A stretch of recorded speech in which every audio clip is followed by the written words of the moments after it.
নিউটাউনে সোনা ব্যবসায়ী খুনের ঘটনায় প্রথম চার্জশিট, আর সেই চার্জশিটে জলপাইগুড়ির রাজগঞ্জের অপসারিত বিডিও প্রশান্ত বর্মনকে পলাতক বলে উল্লেখ।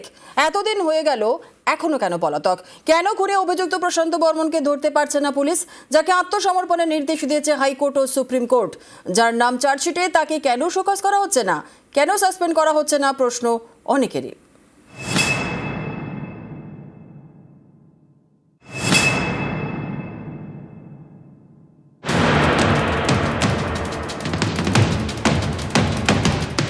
গত বছরের 30শে অক্টোবর নিউটাউনে যাত্রাগাছি থেকে সোনা ব্যবসায়ী স্বপন কামিল্লার দেহ উদ্ধার হয়। তখন জলপাইগুড়ির রাজগঞ্জের বিডিও ছিলেন প্রশান্ত বর্মন। তার বিরুদ্ধে খুনের অভিযোগ দায়ের করে নিহতের পরিবার। এই ঘটনায় বিধাননগর আদালতে বুধবার প্রথম চার্জশিট পেশ করে বিধাননগর পুলিশ। বিধাননগর পুলিশের চার্জশিটে প্রশান্ত বর্মন সহ 6 জনের নাম। প্রশান্ত বর্মনকে পলাতক বলে উল্লেখ করা হয়েছে। খুনে অভিযুক্ত প্রশান্ত বর্মন, তাকে গত 23শে জানুয়ারির মধ্যে আত্মসমর্পণের নির্দেশ দেয় সুপ্রিম কোর্ট। কিন্তু তিনি এতটাই বেপরোয়া যে আত্মসমর্পণ করেননি। এরপরে তাকে বিডিওর পদ থেকে সরিয়ে দেওয়া হয়। কিন্তু অনেকেরই প্রশ্ন, প্রশান্ত বর্মনকে কেন শোকজ করা হয়নি, কেন তাকে সাসপেন্ড করা হয়নি? সোনা ব্যবসায়ীকে খুন করা হয় গত অক্টোবরে, তারপর 3 মাসের বেশি কেটে গিয়েছে। এতদিনেও কেন প্রশান্ত বর্মনকে ধরতে পারল না পুলিশ? গত অক্টোবরে নিউটাউনে যাত্রাগাছি থেকে সোনা ব্যবসায়ী স্বপন কামিল্লার দেহ উদ্ধার হয়। জলপাইগুড়ির রাজগঞ্জের বিডিওর বিরুদ্ধে খুনের অভিযোগ দায়ের করে নিহতের পরিবার। নিজেকে বাঁচাতে বারবার চেষ্টা করেন তৎকালীন বিডিও প্রশান্ত বর্মন। নিম্ন আদালত, হাইকোর্ট, সুপ্রিম কোর্ট কিছুই বাদ যায়নি। প্রশান্ত বর্মনকে আত্মসমর্পণের নির্দেশ দেয় সুপ্রিম কোর্ট, কিন্তু আত্মসমর্পণ করেননি পুলিশ। এতদিনেও তাকে ধরেনি। এবার সেই খুনের ঘটনায় প্রথম চার্জশিট দিল পুলিশ। সেখানে খুনে অভিযুক্ত প্রশান্ত বর্মন পলাতক বলে উল্লেখ করা হয়েছে। নিউজ 18 বাংলা। 25শে জানুয়ারি বনগাঁর অনুষ্ঠানে মিমি চক্রবর্তীকে হেনস্থার অভিযোগ। তারকার অভিযোগে অতি সক্রিয় পুলিশ। ধৃত 3 জনের বিরুদ্ধে এতদিন পরে যুক্ত করা হলো শ্লীলতাহানির ধারা। পুলিশ হেফাজতে চাইলেও ফের ধৃতদের জেল হেফাজতে রাখার নির্দেশ দিয়েছেন বিচারক।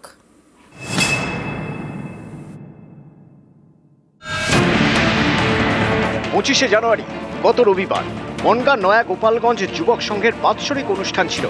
সেখানেই মঞ্চে মিমি চক্রবর্তীকে হেনস্থার অভিযোগ।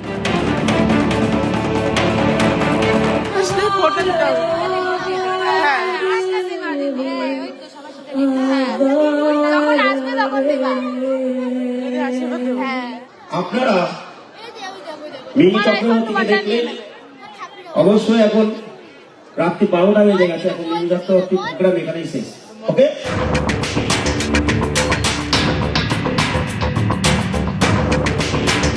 আয়োজক তনয় দাস, তাঁর ছেলে এবং এক প্রতিবেশীকে বৃহস্পতিবার বনগাঁ থেকে গ্রেপ্তার করা হয়।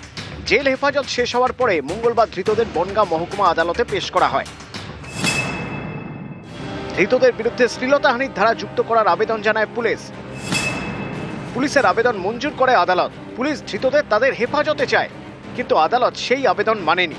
ফের জেল হেফাজতে রাখার নির্দেশ দেন। ধৃত 3 জনের 7ই ফেব্রুয়ারি পর্যন্ত জেল হেফাজত।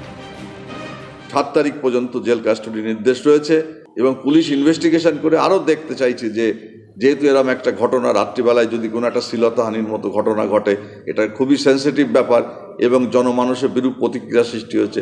সেই পরিপ্রেক্ষিতে পুলিশ ইনভেস্টিগেশন করছে এবং কোর্টকে ডে টু ডেট রিপোর্টিংটা করছে এবং 7 তারিখে ফার্দার হিয়ারিং হবে এবং 6 তারিখে এক্স এমপির স্টেটমেন্ট রেকর্ড করা হবে। অনেকেরই প্রশ্ন, অনুষ্ঠানটি তো হয়েছিল 25শে জানুয়ারি, তাহলে এতদিন পরে শ্লীলতাহানির ধারা কেন? উদ্যোক্তাদের দাবি, 25শে জানুয়ারি মিমির অনুষ্ঠান শুরু হওয়ার কথা ছিল রাত 10:30টায়। তিনি মঞ্চে ওঠেন রাত 11:15টায়। উদ্যোক্তাদের দাবি, অনুষ্ঠানের জন্য পুলিশ অনুমতি দিয়েছিল রাত 12টা পর্যন্ত। সেই মতো রাত 12টায় মিমিকে মঞ্চ ছাড়তে বলা হয়। কম সময়ে মঞ্চে থাকলেও মিমিকে প্রাপ্য টাকাই দেওয়া হয় বলেও দাবি। মিমি চক্রবর্তীকে আমরা অনেক বিশ্বাসের সাথে এবং ভালোবেসে একজন ভালো অভিনেত্রী এবং একজন ভালো মানুষ হিসাবে আমরা এখানে উপস্থিত করেছিলাম। আমার কাছে মনে হচ্ছে আমরা ভুল কাজ করেছি ওনাকে নিয়েছে, কারণ আমার যখন কোনো বিষয় অন্যায় ছিল না, আমি তো তার কাছে কোনোভাবে নত হতে পারি না। সে সেলিব্রিটি হতে পারে, তাকে তো আমরা এমনি আনিনি। মিমি অভিযোগ করেন তাকে অপমান করা হয়েছে এবং হেনস্থা করা হয়েছে। এই মর্মে তিনি বনগাঁ থানায় অভিযোগ করেন। আমি ভয় পাই না। আমি একটা কথা বলেছিলাম, এই শেষ যদি আমি দেখতে চেয়েছিলাম, আর এটা শুধু তার শুরু। মিমি চক্রবর্তীকে আমি বলে দিচ্ছি এইটার আমি শেষ দেখে ছাড়বো। আর এরপর যদি ও ফাঁসায়, ওইটা ওর পাওয়ার দিয়ে ইউজ করছে, ও তাহলে পাওয়ার দিয়ে নিজের পাওয়ারটাকে ইউজ করছে। গত 29শে জানুয়ারি আয়োজক তনয় দাসকে ধরতে বনগাঁয় তার বাড়িতে যায় পুলিশ। বিনা নোটিশে তাকে থানায় যেতে বলায় প্রশ্ন তোলেন আয়োজক। স্থানীয়দের ক্ষোভের মুখে পড়ে পুলিশ। পুলিশকে কাজে বাধা, গালিগালাজ এবং হেনস্থার অভিযোগে তনয় সহ 3 জনকে গ্রেপ্তার করা হয়। 30শে জানুয়ারি ধৃতদের তোলা হয় বনগাঁ আদালতে। সেদিনও পুলিশ হেফাজতের নির্দেশ দেননি বিচারক। মঙ্গলবারও পুলিশ হেফাজতের আবেদন তিনি খারিজ করে দেন, নির্দেশ দেন জেল হেফাজতে। বনগাঁ থেকে অনিরুদ্ধ কীর্তনিয়া, নিউজ 18 বাংলা। রাজ্য সরকারের টাকায় বাংলার বাড়ি, আর সেই টাকা পেয়েছেন বিজেপির নেতারাও একাধিক জেলায়।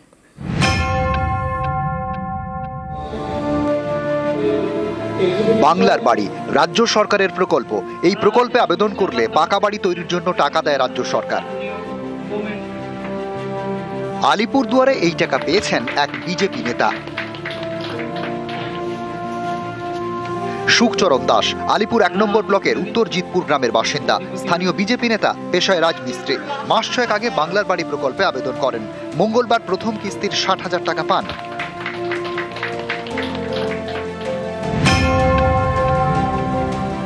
এটা আমাদের মাননীয় মুখ্যমন্ত্রী এখন দিচ্ছে, এখন বাড়াবো, খুশি আশা করবো। হ্যাঁ, কি বলবেন মমতা বন্দ্যোপাধ্যায়কে? হ্যাঁ, ধন্যবাদ জানাবো। উপভোক্তা হিসেবে তিনি আজকে এসেছেন, কিন্তু বাংলার মুখ্যমন্ত্রী এই উন্নয়নের ক্ষেত্রে, প্রকল্পের ক্ষেত্রে কোনো ধর্ম দেখেন না, কোনো রং দেখেন না, কোনো রাজনীতি দেখেন না, সকলের জন্য উন্নয়ন করেন। শিলিগুড়ির নকশালবাড়ি, এখানকার রঘুজোতের বাসিন্দা ঝরিয়া ওরাও। স্থানীয় বিজেপি নেতা, পেশায় দিনমজুর। সম্প্রতি তিনিও বাংলার বাড়ি প্রকল্পের প্রথম কিস্তির টাকা পান। পাওয়ার যোগ্য এবং সরকার যদি দেয় এইভাবে গ্রামের মধ্যে, তো গ্রামের লোকের উন্নতি হবে।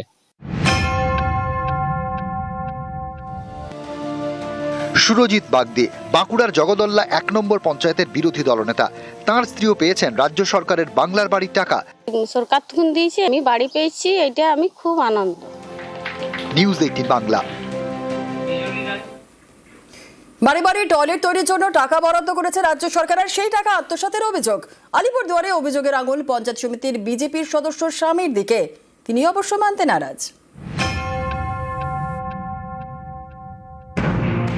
মাঝপথে থমকে টয়লেট তৈরির কাজ। কোথাও তোলা হয়েছে ইটের দেওয়াল, কোথাও আবার সেটাও হয়নি। অভিযোগ, টয়লেট তৈরির সরকারি টাকা পকেটে ঢুকিয়েছেন আলিপুরদুয়ার 1 নম্বর পঞ্চায়েত সমিতির বিজেপি সদস্য স্বাতী বিশ্বাসের স্বামী অমিত বিশ্বাস। তিনি আবার বিজেপি নেতা বলে এলাকায় পরিচিত। 5 মাস হয়েছে অ্যাপ্লাই করছে, 2 মাস হয়েছে আমার বলছে আমার টাকাটা উঠায় দাও, উঠায় নিয়ে আর এই 2 মাসের মাঝে আমার সাথে আর দেখা করে নাই। কে টাকাটা আপনার কাছ থেকে নিল? নারু পঞ্চায়েত সমিতির বর 12,000। রাজ্য সরকারের প্রকল্প বাড়ি বাড়ি টয়লেট তৈরির জন্য বরাদ্দ করা হয় 12,000 টাকা। আলিপুরদুয়ার 1 নম্বর ব্লকের পাতলাখাওয়া গ্রাম পঞ্চায়েত এলাকার বেশ কয়েকজন বাসিন্দা সেই টাকা পান 5-6 আগে। অভিযোগ, এরপরে এই উপভোক্তাদের বাড়ি যান পঞ্চায়েত সমিতির বিজেপি সদস্য স্বাতী বিশ্বাসের স্বামী অমিত। টয়লেট তৈরি করে দেওয়ার আশ্বাস দেন। অভিযোগ, কারো কাছ থেকে 6,000 টাকা নেন, কারো থেকে 10,000 টাকা। এও অভিযোগ, টাকা নিলেও টয়লেটের কাজ শেষ করেননি তিনি। এরপরেই বিডিওর দ্বারস্থ হন স্থানীয়রা। টাকা 12,000 উনি আসছে পঞ্চায়েত, আমাকে বলছে টাকা ওটাই দাও। টাকা আমি ওটাই দিছি, তারপরে এইটুকু কাজ করে এখন খেলে আজ বানাবে, কাল বানাবে, বানাতে পার না। টাকা দিয়েছি নাড়ু বিশ্বাসকে, এই কমপ্লেন করতে বাধ্য, বিডিও অফিসে কমপ্লেন। আমার যে কাজ আছে, কাজগুলো আমি সেই সঠিকভাবে করি, কিন্তু লোকের কাজ কমপ্লিট যতক্ষণ না হয় সে আমাকে কোনো সময় টাকা দেয় না। এটা স্যার কোনোদিন দিতে পারে? যদি পারিস আমাকে আর একটা ব্যবস্থা করে দিলে একবারে 2টা করার চেষ্টা কর। তাই বলছি 2টা তো সিস্টেম হয় না। বিজেপির যেহেতু আমার হিসেবে পঞ্চায়েত সমিতি, তাই আমাকে গরিব মানুষের কাজগুলো করে দিই।